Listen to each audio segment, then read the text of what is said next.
de Latte. Un homme qui tue sa femme, c'est tristement banal. Mais un homme qui tue sa femme et ses deux petites filles de 3 et 4 ans pour partir avec sa maîtresse, c'est beaucoup plus rare. Voici l'affaire Chris Watts, une affaire américaine de 2018 qui se passe à Frederick, dans le Colorado. Mais honnêtement, elle aurait pu se passer à Paris, à Munich ou à Ouarzazate. Ça ne changerait rien. C'est un drame universel. C'est une histoire que je tire d'un livre d'Esther Hervey qui paraît aux éditions Lithos, livre qui s'appelle Daddy No, Papa Non. Et c'est avec elle, bien sûr, que je vais la débriefer dans un autre podcast que je vous invite à écouter après l'histoire, dont la réalisation est signée Boris Pachynski. Europe 1, Christophe Ondelatte.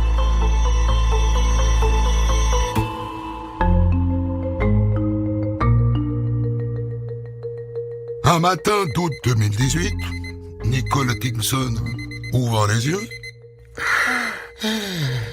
Elle regarde son portable. Tiens, pas de message. Son amie Shannon Watts ne lui a pas envoyé de message. Rien sur Facebook et rien non plus sur WhatsApp. Or, elle la connaît très bien, Shannon. Elle travaille avec elle, chez Level, une entreprise qui fabrique des produits naturels et des compléments alimentaires. Qu'elle n'ait pas envoyé de message ce matin est très surprenant. Shannon est une commerciale hyper dynamique. En général, dès l'aube, elle bombarde ses collègues de messages du genre « Allez les gars, on se bouge, le business n'attend pas ». Il n'y a que ça qui l'intéresse, Shannon. Les résultats, le chiffre d'affaires. Et là, ce matin, pas de message. Bizarre et inquiétant. Inquiétant parce qu'elles viennent de passer 2 jours, toutes les deux, en séminaire dans l'Arizona. Et Shannon n'était pas en grande forme. Elle m'a raconté que son couple battait de l'aile, que son mari Chris ne la touchait plus, qu'il ne la prenait plus dans ses bras, qu'il faisait même plus attention à leurs 2 petites filles. Et voilà, depuis ce matin, elle répondait à aucun de mes appels, aucun de mes messages. Et voilà, ça m'a inquiété. Et donc je suis allé chez elle. Et elle n'était pas là. Sa voiture était là. Mais pas elle. Ni ses 2 petites filles, Bella qui a 4 ans et demi, et Céleste, à peine 3 ans. Alors elle a fini par appeler son mari, Chris. Il travaille comme technicien de maintenance dans une compagnie pétrolière. Il était au boulot. Je m'inquiète pour Shannon, Chris. Tu sais pas où elle a pu aller? T'inquiète pas. Elle est chez une amie avec les filles. Oui, d'accord, mais quelle amie, tu le sais? Écoute, je ne sais pas. Pour être très franche avec toi, on a décidé de se séparer, Shannon et moi. Et de vendre la maison. Oui, d'accord, bon, ça c'est votre histoire intime, ça me regarde pas, mais moi ce qui m'inquiète là maintenant, c'est de savoir où elle est, quoi. Écoute, j'ai du travail là. Je dois te laisser. Et il a raccroché. Et c'est là que Nicole a appelé le 911, le numéro de la police.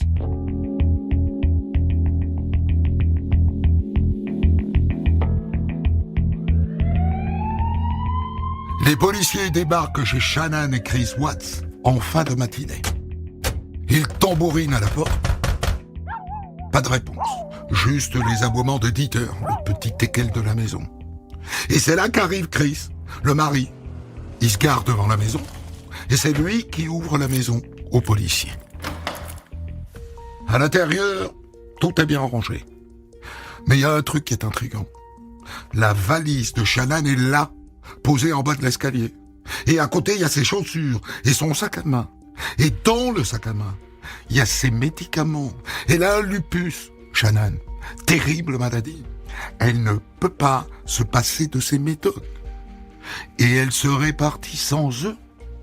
Intriguant aussi son téléphone, posé là, et son alliance.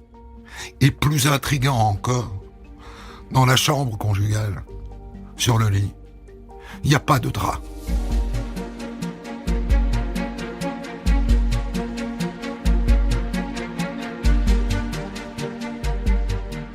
Coup de chance, Il se trouve que les voisins de Chris et Shannon Watts sont équipés d'une caméra vidéo.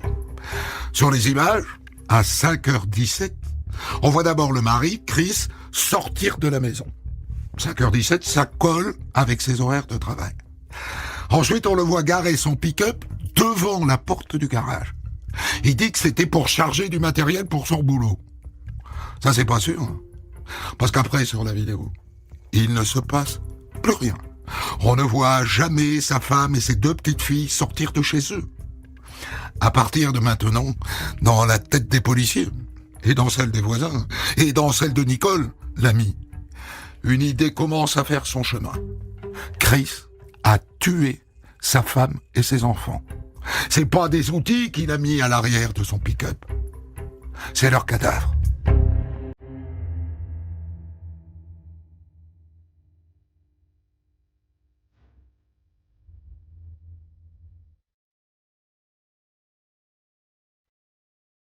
Le couple Watts était en crise. C'est ça le décor de cette disparition. D'après les proches, ça a commencé au tout début de l'été, fin juin. Il y a donc 6 semaines. D'un coup, Chris est devenu froid et distant. Et Shannon n'a pas compris pourquoi. Elle a essayé de lui tirer les verres du nez. Il lui a dit qu'elle se faisait des idées. Ça l'a rendue folle, quoi. Son mariage partait à volo. Et elle savait pas quoi faire. Et le pire, c'est quand tu lui as dit qu'il n'était pas sûr de vouloir un 3e enfant, alors qu'elle était enceinte de plus de 2 mois. Et en plus, c'est lui qui l'avait voulu, ce bébé. Elle lui a demandé pourquoi. Elle lui a même proposé d'avorter. Il a été incapable de lui fournir une réponse claire. Et voilà quoi, petit à petit, Shannon a commencé à se dire qu'il avait sans doute quelqu'un d'autre dans sa vie. Et il y avait quelqu'un d'autre dans sa vie. Et ça, les policiers le découvrent très vite. Nicole Kissinger, dite Nikki. Une jolie brune aux cheveux longs qui travaille dans la même boîte que lui. Ce qui les a rapprochés, c'est qu'ils partagent la même passion, tous les deux, pour la diététique et pour le fitness. La rencontre remonte à début juin, pile au moment où Chris Watts a commencé à devenir bizarre à la maison. Bizarre, distant et froid.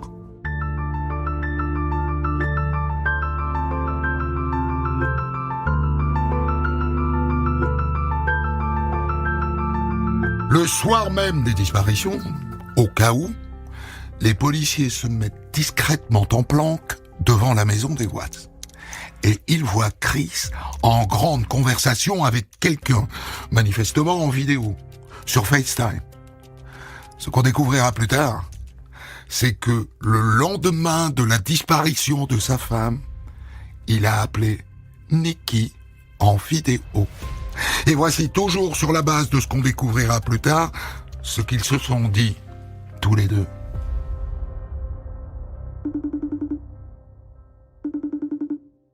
Chris, j'ai une question. On est allé chez toi tout à l'heure. Pourquoi il n'y avait pas de drap sur le matelas dans votre chambre, à toi et à ta femme? Je les ai mis à laver. J'ai fait du ménage pour m'occuper de l'esprit, quoi. D'ailleurs, il faut que je lave les draps des filles aussi. Ils sont sacrément mauvais. Elle commencerait à avoir des doutes, elle aussi. Nikki?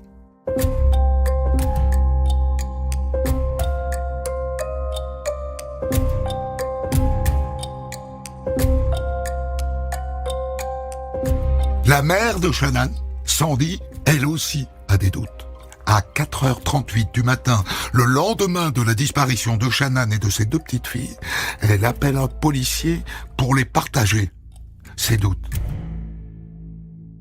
D'abord, moi et mon mari, on pense que la disparition de Shannon et les filles, c'est criminel. Je voulais vous dire qu'on pense à notre jambe. Chris est impliqué dans ça. On pense que le soir où Shannon est rentrée de son séminaire, ils se sont disputés et il l'a tuée. Et leurs 2 petites filles de 3 et 4 ans aussi. Et qu'ensuite il a dit qu'il était allé travailler avec son fourgon, mais c'est pas vrai. Il a très bien pu mettre les corps dedans et, je sais pas, aller les jeter quelque part.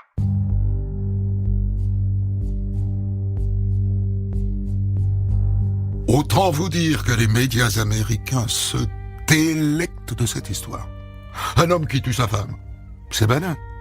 Mais si cet homme a aussi tué ses filles, c'est une délectation journalistique. Et ça tombe bien, cet homme, Chris Watts, accepte les interviews. Monsieur Watts, ma première question, est-ce que la disparition de votre femme et de vos filles vous inquiète? Oui, bien sûr. Mais elle est peut-être quelque part en sécurité avec les enfants. Ou bien elle pourrait avoir disparu. Enfin, elle pourrait juste être partie. J'en sais rien, quoi. Mais si quelqu'un les retient quelque part et qu'elles ne sont pas en sécurité, je veux qu'elles reviennent maintenant. Je veux juste qu'elles rentrent.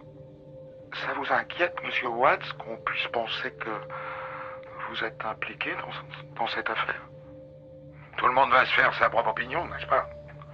Moi, je veux juste que les gens sachent que ce que je veux, c'est qu'elles rentrent à la maison, vous comprenez? Et en attendant, je tiens à remercier la police pour sa mobilisation. Le lendemain de la disparition de Shannan et de ses deux filles, les policiers débarquent à l'entreprise où travaille Chris Watts pour récupérer les données de son téléphone professionnel et du traceur GPS de son pick-up. Ils veulent aussi savoir où il travaillait hier matin quand il est parti de chez lui à 5 heures.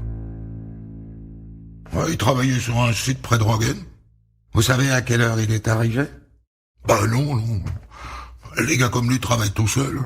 Ils m'appellent juste quand il y a des problèmes, quoi.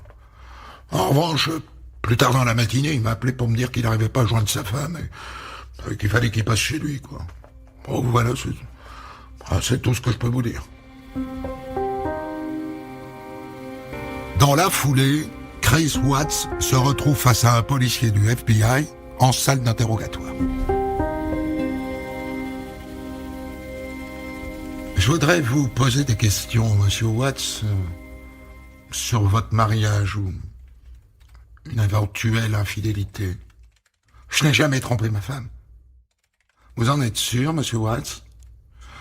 J'ai vu des photos de vous il y a quelques années. Vous avez beaucoup minci, hein? Quand les hommes se mettent à tromper leurs femmes, en général, c'est ce qui leur arrive. C'est grâce aux médicaments diététiques que Shannan commercialise. C'est grâce à ça que je suis passé de 110 à 80 kilos. Peut-être qu'une fille, monsieur Watts, a inspiré ce changement. Non. Je vous jure que non. Et vos filles, monsieur Watts? Mes filles, ce sont mes rayons de soleil. Je serais capable de mourir pour elles. Je pense que vous essayez de faire bonne figure, monsieur Watts. Mais je suis certain qu'il y a quelque chose que vous ne me dites pas. Rien de ce que vous m'avez dit ne ressemble à la vérité. J'aimerais qu'on fasse le test du polygraphe demain. Le test du polygraphe. Autrement dit, le détecteur de mensonges.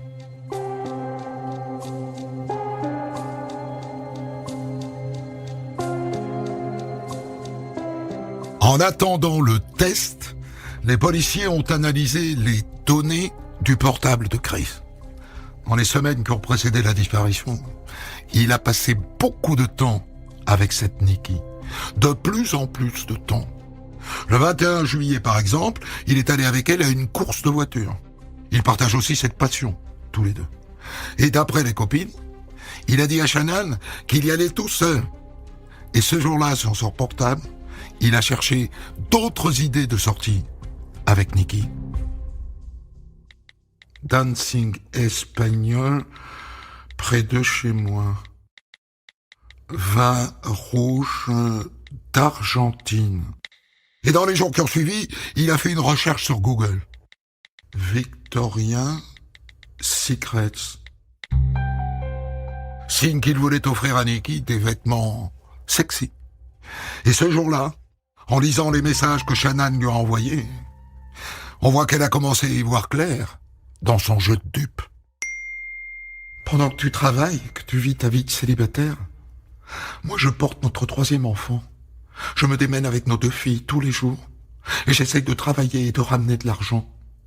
Et pourtant j'arrive à t'envoyer des textos et à te dire que je t'aime et que tu me manques. J'ai regardé mon téléphone toute la nuit. Pas de réponse. Pas un mot. Sérieusement. Le lendemain, Chris fait encore des recherches sur Internet. Quand dire « je t'aime » pour la première fois? Il y a aussi sur son portable la trace de téléchargement d'une application secrète. Visuellement, elle ressemble à une banale calculatrice. Mais quand on l'ouvre, en vérité, c'est un dossier secret.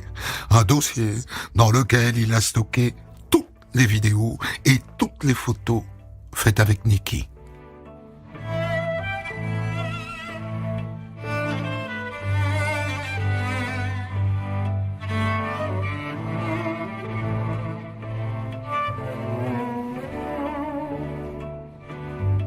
Remontons maintenant une semaine avant la disparition.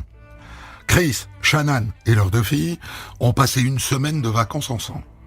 Et c'est là qu'il lui a dit qu'il n'était pas sûr de vouloir ce troisième enfant. Shannan a écrit à une de ses amies. « Je sais plus qui il est. Il m'a pas touché ou embrassé de toute la semaine. Je passe une échographie demain pour connaître le sexe du bébé et on doit faire une fête. Mais j'ai juste envie de pleurer. Et si vraiment il ne m'aimait plus? » Le lendemain, pendant l'échographie, il est là. Et Shannan lui serre la main. Elle cherche un peu de tendresse. Mais lui ne lui renvoie rien. Le soir du 9 août, 4 jours avant les disparitions, Chris et Shannan reçoivent l'enveloppe avec les résultats de l'échographie. Ils l'ouvrent ensemble. C'est un garçon. Ils décident de l'appeler Nico Lee Watts.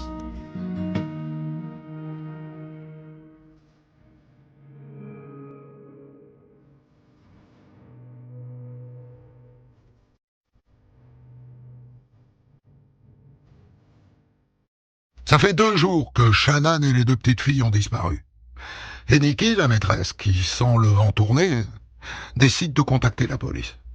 Elle sait très bien que sa relation secrète avec Chris a été ou va être découverte. Et elle ne veut pas avoir l'air d'être complice de quoi que ce soit. Elle ne veut pas qu'on pense qu'elle a poussé son amant à éliminer sa femme et ses 2 filles.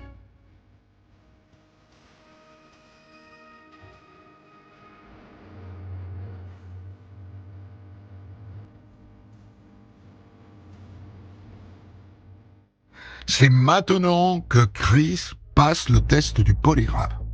C'est une policière femme qui en est chargée. Et avant d'attaquer le test, elle commence par quelques questions d'ordre général. Selon vous, monsieur Watts, quelles sont les différentes façons de faire disparaître quelqu'un? En les poignardant, ou en leur tirant dessus, ou je sais pas, en les frappant avec un objet, ou en utilisant une arme comme un pistolet ou un couteau. D'accord. Vous noterez que vous avez oublié une méthode, hein? On peut aussi étouffer quelqu'un ou l'étrangler. Vous avez remarqué? Étouffer, étrangler. Il n'a pas parlé de cette hypothèse spontanément. Poignarder, tuer par balle, oui. Mais étouffer et étrangler, ça ne lui est pas venu à l'esprit. Notez ça dans un coin de votre tête.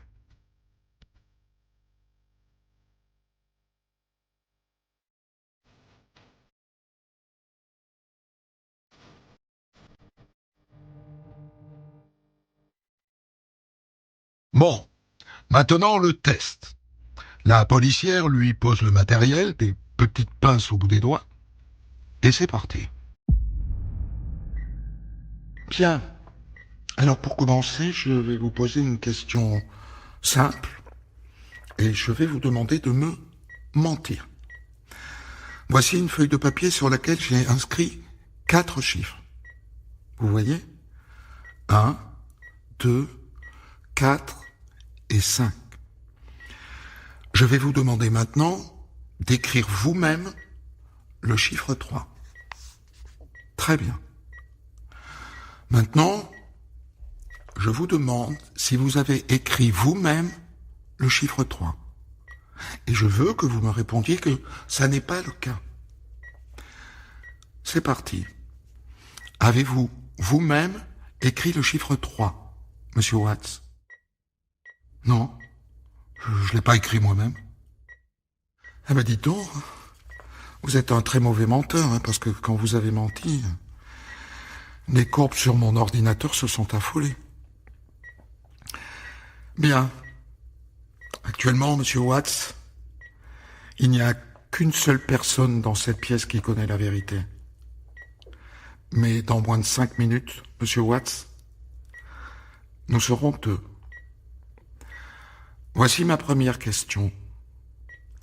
Avez-vous causé la disparition physique de Shannan, Monsieur Watts?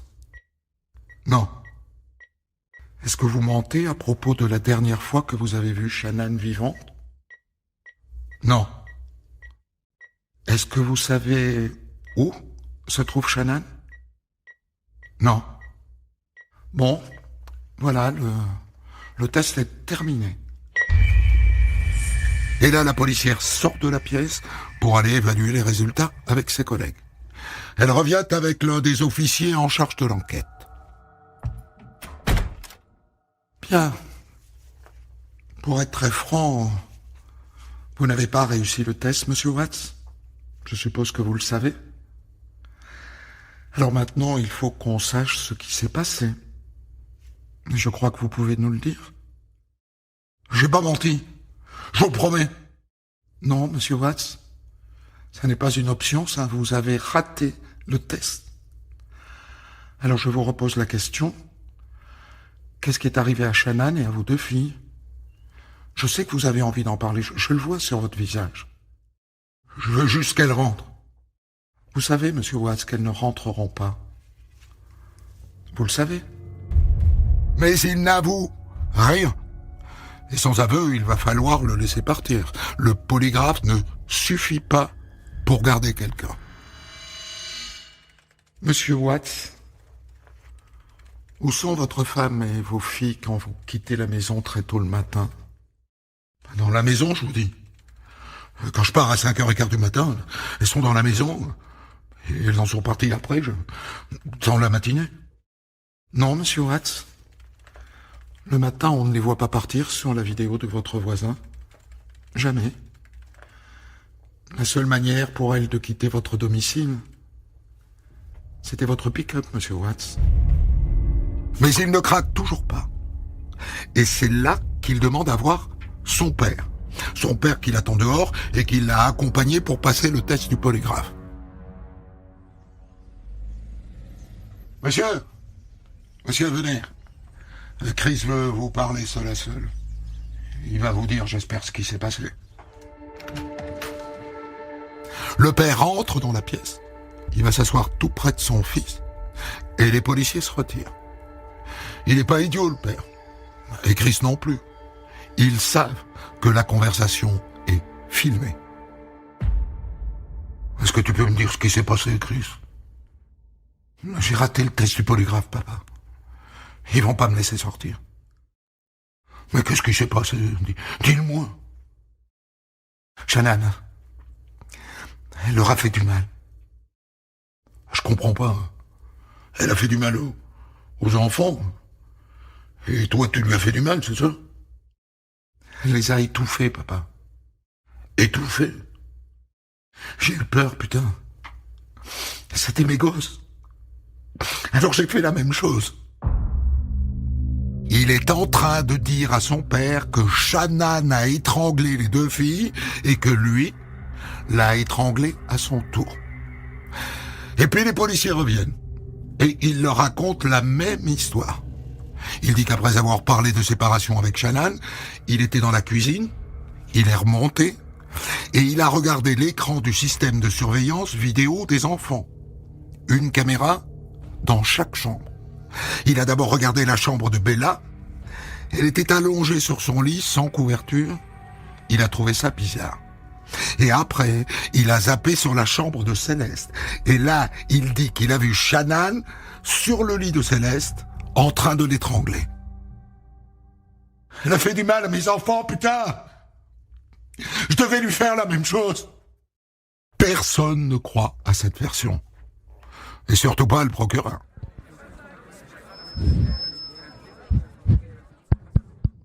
Mesdames et messieurs, voici les chefs d'accusation portés contre Christopher Watts. 3 chefs d'accusation de meurtre au premier degré. 2 chefs d'accusation de meurtre au premier degré sur une victime de moins de 12 ans par une personne de confiance. 3 chefs d'accusation pour altération de cadavres humains. Et 1 chef d'accusation au premier degré d'interruption illégale de grossesse. Je vous remercie. Chris a accepté de dire aux policiers où il avait mis les 3 cadavres. Le petit site pétrolier où il a prétendu être allé travailler le matin même. Les policiers y débarquent peu après minuit. Ils commencent par déterrer le cadavre de Shannon. Ils ont l'habitude de ce genre de scène horrible. Mais là, le fœtus est entre ses jambes, né post-mortem. Je peux vous dire que ça les secoue. Les cadavres des 2 petites filles, il dit qu'il les a jetés dans 2 cuves de pétrole différentes. Alors, il commence par vider les cuves. Ça dure des heures. Au fond de la première, on trouve le cadavre de Céleste en chemise de nuit. Et dans le deuxième, le corps de Bella, la chemise de nuit gorgée d'hydrocarbures poisseux.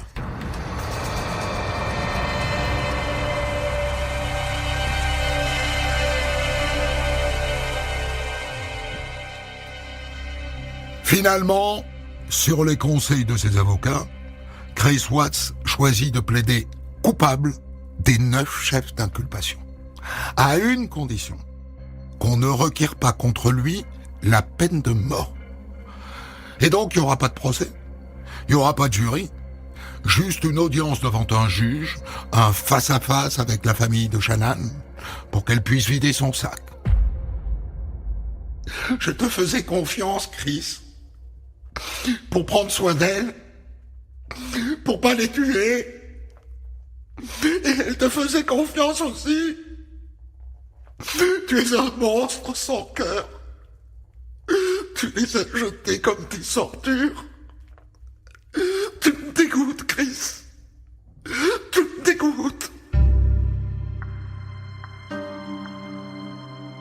Et à la fin de l'audience, comme prévu, Chris Watts est condamné à 5 peines de prison à vie incompressibles.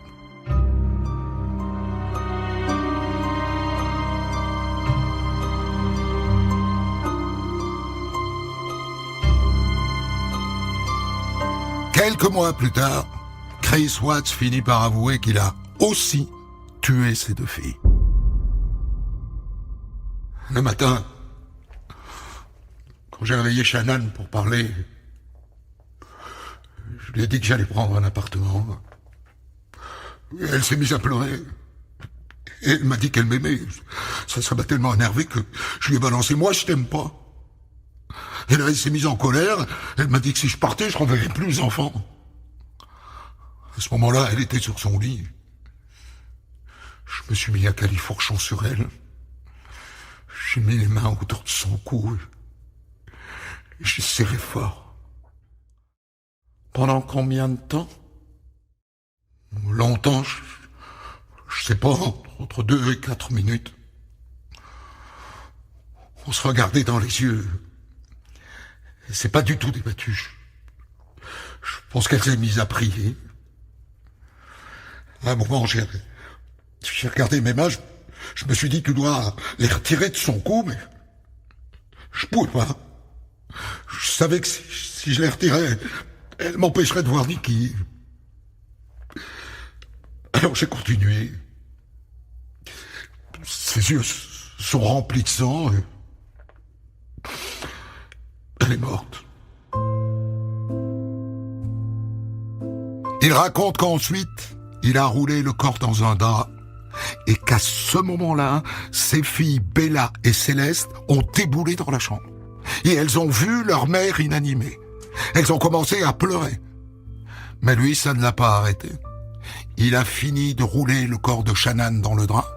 Il l'a tiré jusqu'au rez-de-chaussée par l'escalier.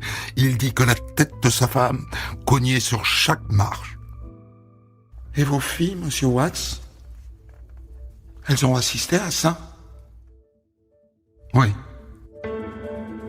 Et après, il a tiré le corps dans le garage, il est allé chercher son pick-up et il a chargé le corps dedans.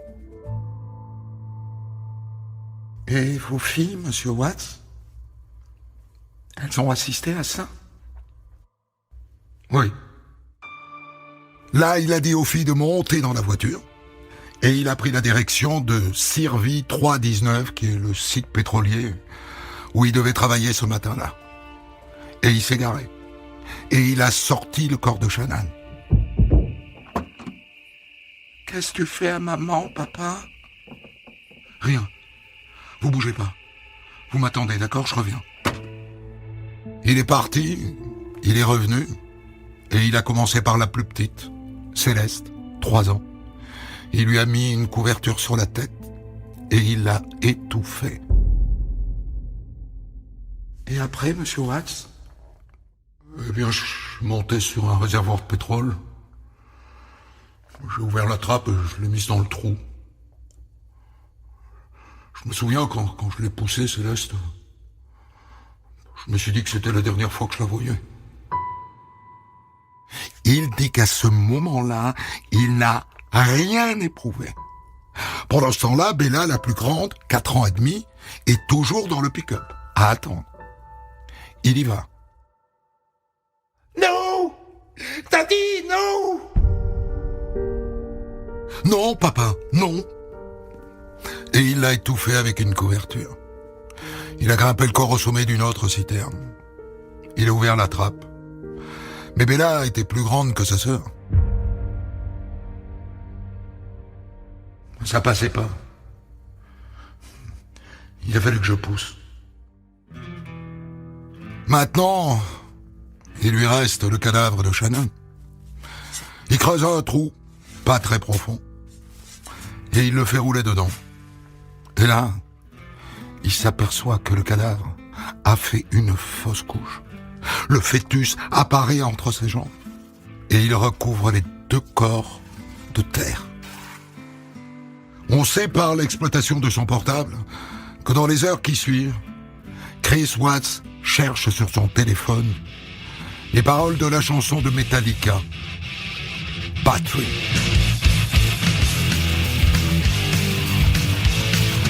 Tu détruisais sans limite quand la démence m'a gagné. Personne n'arrête l'agression. La violence lancinante se change en obsession.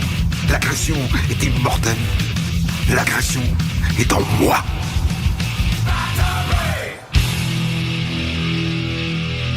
J'ai tiré cette histoire du livre d'Esther Hervy aux éditions Lithos. Teddy, no. Papa, non. Europe 1. Pour commenter son histoire du jour, Christophe Ondelatte reçoit un invité, acteur direct de son récit. Je vous ai raconté l'affaire Chris Watts, une affaire américaine de 2018. Un homme qui tue sa femme et ses 2 petites filles de 3 et 4 ans, juste pour aller vivre une nouvelle histoire d'amour avec sa maîtresse. C'est une histoire que je tire d'un livre qui s'appelle Teddy No, Papa Non, aux éditions Lithos, dont l'autrice, Esther Hervy, est là avec moi. Je précise que c'est un livre beaucoup plus complexe que ça, 345 pages, dans lequel j'ai serpenté, pour essayer de raconter l'histoire. C'est une histoire qui a passionné les Américains ces dernières années. Elle a défrayé la chronique aux États-Unis et aussi un peu en France. Il y a eu un documentaire Netflix, notamment, sur l'affaire, donc qui a été très regardé. C'est d'ailleurs comme ça que j'ai découvert l'affaire et c'était surtout cette cape de normalité autour de la famille. Moi, j'ai plus l'habitude de traiter des personnages comme des tueurs en série. Je m'intéresse vraiment beaucoup à la psychologie des tueurs en série. J'ai écrit un livre sur Ted Bundy, j'ai écrit un livre sur la psychopathie. Et là, en fait, Chris Watts, c'est pas du tout ça. C'est tout le contraire. C'est un garçon qui a travaillé, pardon. Oui, voilà, il est extrêmement ordinaire. Il est extrêmement ordinaire. Et il a grandi dans une famille très aimante. Il a eu un parcours absolument lambda. Et donc vraiment, je me suis intéressée au mécanisme qui a poussé un être ordinaire à commettre des actes extraordinaires au sens littéral du terme. Ce qui peut expliquer le succès de cette histoire dans les médias américains, dans l'opinion américaine, c'est aussi, mais ça je l'ai pas dit, mais comme j'ai vu le film de Netflix, j'ai vu les visages. C'est la caricature de la famille idéale américaine. Absolument. Chris Watts, il est magnifique. Oui, c'est un très bel homme. Costaud. Elle, Shannon, elle a des jolis yeux bleus, super mignonne. Voilà, les 2 petites filles sont les petites filles idéales, la famille absolument parfaite. Et Shannon, elle documente beaucoup leur vie de famille à travers les réseaux sociaux. On a des heures. Moi, j'ai passé des heures à regarder les vidéos Facebook de la famille. On s'attache vraiment à la famille. On s'attache même à Chris finalement parce que on voit qu'un père aimant sur les vidéos, on voit rien d'autre. Quand on le voit sur les vidéos, à aucun moment on ne peut penser que ce type est capable de tuer ses enfants et sa femme. Absolument pas. C'est aussi une des particularités de cette histoire, c'est qu'elle est documentée en vidéo familiale du début à la fin. Absolument. Peut-être qu'on devrait dire, mais je crois que je l'ai déjà dit, aux gens qui ont l'intention de tuer quelqu'un, ne faites pas de vidéos sur YouTube, ne faites pas de vidéos sur Facebook ou sur Instagram. Ça sera utilisé par tous les gens qui font des documentaires après. Bien sûr. J'ai une petite frustration quand même, et ça m'intéresse bien puisque vous me dites que vous avez fait un bouquin sur la psychopathie. Il n'y a pas dans cette histoire d'analyse, d'expertise psychiatrique et psychologique de Chris Watts. Pourquoi ? Parce qu'il n'y a pas eu de procès ? Alors non, il n'y a pas eu de procès effectivement puisqu'il y a eu un accord, mais c'est surtout que les psychiatres, eux, n'ont rien trouvé d'anormal chez Chris Watts. C'est-à-dire ni psychopathie, ni trouble de la personnalité, ni maladie mentale. En fait, personne ne sait vraiment pourquoi il a fait ça, et même lui, il sait pas en fait pourquoi il a fait ça. Il a à un moment rejeté la faute sur sa maîtresse en disant qu'elle l'avait possédé, mais c'était une façon de se déresponsabiliser.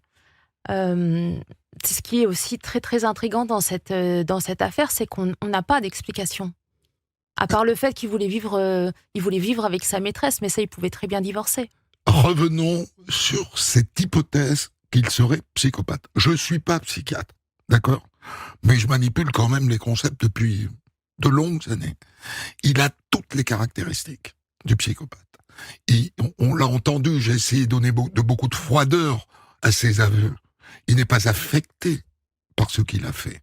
Il n'est pas secoué par la disparition de ses filles, pas plus que par leur mort quand il l'avoue. Cet homme a toutes les allures d'un psychopathe, vous trouvez pas ?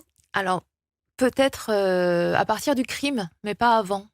Moi, je pense que c'est plutôt une dissociation pour se protéger de l'acte abominable qu'il a fait. Et peut-être, j'ose espérer qu'il a des remords, puisque après, c'est exactement ce qu'il raconte quand il est en prison, une fois qu'il est incarcéré. Lui, son seul vœu, c'est de rejoindre sa femme et ses petites filles. D'ailleurs, il a les photos de ses petites filles dans sa cellule. Donc, effectivement, je trouve que la froideur, elle interpelle, mais à partir des crimes, mais jamais avant et jamais de sa vie. Dissociation, c'est donc ce qu'on appelle aussi un clivage, c'est-à-dire cette capacité pour se protéger, en fait, de se projeter dans une réalité qui n'est pas là. Tout simplement parce que les actes sont tellement abominables, je pense que son cerveau s'en rend compte et qu'il se protège de cette manière. Alors après, il y a 1000 théories sur la psychopathie. Mais c'est vrai que chez lui, il n'y a rien qui préfigure une psychopathie. Par exemple, il a une enfance heureuse et normale. Il a une enfance heureuse, il s'entend très bien avec ses parents. Il est très proche d'eux, très proche de sa sœur, qu'il le considère quasiment comme une seconde maman. Sa scolarité est tout à fait normale. Il trouve des bons jobs, il se marie avec Shannon, il a des enfants. Ses proches s'accordent à dire que c'est un garçon très gentil, très prévenant, qu'il déteste les conflits, c'est toujours le suiveur. Dans le couple, c'est plutôt Shannon qui est la leader. Lui, il se contente de suivre et ça lui va très bien. Est-ce qu'on accepte donc l'idée qu'il ne fait ça que pour vivre le grand amour avec Nikki ? Ouais, ça paraît quand même Ouais, aberrant. je suis d'accord. Ça paraît quand même aberrant. Donc après, on n'a peut-être pas décelé la faille. Personne n'a peut-être décelé la faille. Moi, il y a Enfin, pas. tuer sa femme et ses 2 gosses de 3 et 4 ans pour aller vivre sa vie avec sa maîtresse, alors qu'il est extrêmement simple de divorcer et d'aller vivre Ouais, avec sa ce que maîtresse. beaucoup de personnes font, heureusement d'ailleurs. Oui, enfin, pas toutes justement. Moi, je Ouais. raconte que des histoires C'est quasiment vrai. de gens qui oublient que le divorce est une hypothèse, mais enfin, quand même, pour moi, ça relève d'un problème psychiatrique qui n'est peut-être pas apparu avant, mais qui apparaît là, Ouais, et de qui manière n'a flagrante. pas été décelé par les psychiatres lors des expertises. C'est ça qui est fou. Je me suis pas attardé sur la manière avec laquelle il glisse les corps des 2 petites filles dans les cuves de pétrole. Donc, faut réaliser. Enfin, moi, j'ai vu le film de Netflix, donc Ouais, je visualise. C'est un champ, presque un désert. c'est un désert C'est un désert. Il y a 2 cuves de pétrole posé au milieu, ouais. posées au milieu, une petite pompe qui pompe le pétrole, et c'est tout. Et c'est tout. Et donc, il rentre la première dans une cuve, Ouais. et les petites, elles passent par le trou qui fait combien? Une vingtaine de centimètres. Voilà, 20 cm par 20 cm, le cadavre passe. La seconde, le cadavre passe pas, il faut donc Non, qu'il elle est un peu pousse. plus âgée, donc forcément elle est un petit peu plus grande. Ouais. Donc il doit la pousser. Ouais. Et d'ailleurs, il dira après que les enquêteurs ont retrouvé des touffes de cheveux blonds Sur le bord. sur la trappe. Ouais. Il raconte ça avec une froideur. Enfin, j'ai poussé, ça a raclé, mais ça Ouais. finit par passer. Quand même, c'est... Ouais, c'est incroyable, ça. Ça soulève vraiment des questions. Et après, au niveau des expertises, je pense qu'il aurait peut-être fallu pousser un petit peu plus. C'est le moins qu'on puisse dire. Ouais, ce qui n'a pas été forcément Après, fait. s'il y avait vraiment eu un procès, il y aurait eu probablement Voilà, je pense. plus Là, il d'expertise y a eu un demandée. accord. Il y a les Un accord familles avec des... le procureur. Ouais, tout à fait, pour éviter la peine de mort. La famille de Shannon ne réclamait pas la peine de mort. Elle ne voulait pas une mort en plus. Donc ça, c'est vraiment C'est intéressant, tout à son honneur. Elle C'est- était contre la peine de mort, donc elle Absolument, ne la réclame absolument pas. Et c'est justement ça qu'on peut souligner, c'est que beaucoup de gens pensent qu'en étant victime soi-même, quand on est contre la peine de mort, on change forcément d'avis. pas. Eh ben non. Et maintenant, il y a des Quand gens on qui ont est vraiment des solide, principes. construit, Exactement. voilà, et qu'on a des valeurs, on les oublie pas. Un mot sur Nikki, la maîtresse. Bon, les médias ont voulu en faire, enfin, auraient bien voulu en faire une complice. Ça Ouais. aurait... Les médias et le public. Et le public. Ouais, se sont acharnés, Mais la vérité, c'est que non. sur Nikki. Ouais. Vraiment?